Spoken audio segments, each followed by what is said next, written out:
For today's video, ay ituturo ko naman po ang isa sa mga ginagawa ko araw-araw na natutunan ko rin sa panonood ng mga reels sa ibang content creator.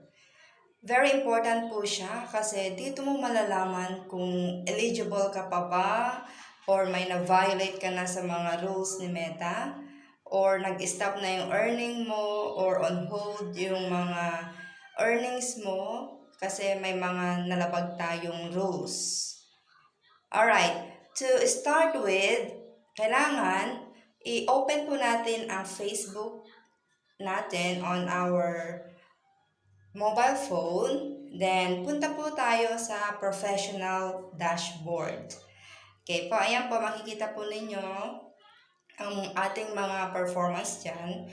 But, I want you to know today na kailangan i-check natin ang profile recommendation natin. Okay, both page and professional profile ay kailangan mag-check dito. Okay, dito po malalaman natin kung recommendable pa ba yung page or profile natin sa ibang tao. Okay, it means the first one, content is recommendable. Meaning, good quality content ang pinopost mo, nagugustuhan ng mga tao, wala kang nalalabag sa mga rules na pwede niyang ipakita sa mga new people. Okay? Next one, page has no violations. Okay? Kailangan yung page mo, content safe for everyone. Okay? Wala po tayong nilalabag na kahit anong rights ng ibang tao doon. Okay?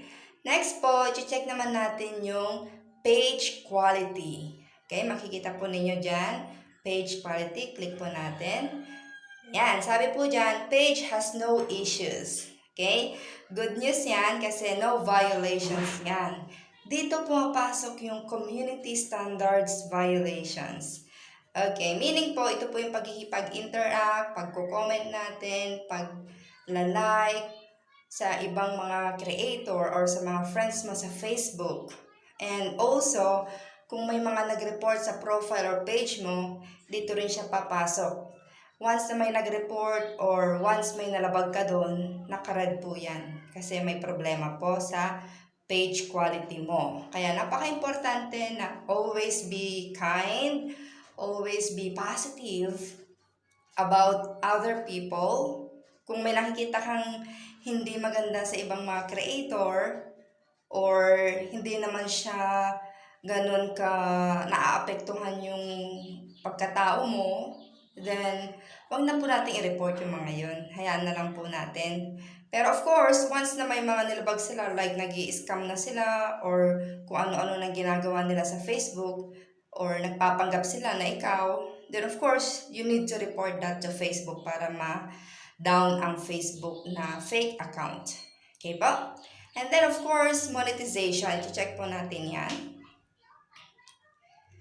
Alright, dito po papasok yung monetization violations, which is napaka-importante po nito.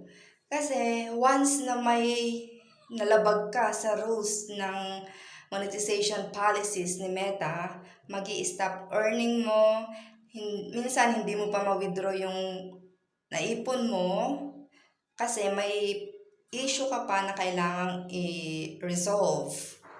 Okay, kaya po kailangan laging authentic, good po yung mga content na na-upload natin. Diyan papasok yung mga copyrights or mga intellectual property na nalabag mo. Kaya kailangan, wag na wag po tayong magagamit ng mga songs, lalo-lalo sa mga music, doon po laging may copyright eh. Kaya hanggat maaari maging na lang, raw video yung gawin natin. And of course, kailangan engaging siya at laging nakaka-attract sa attention ng ibang tao, very informative, engaging, and entertaining. Okay? Yun lamang po for today's video. Sana po may natutunan kayo sa aking tutorial. And if you want to know anything about Reels and monetization or everything about Facebook, just comment and I'll let you know kung kailan ko siya ma-upload. Sige po, maraming salamat po.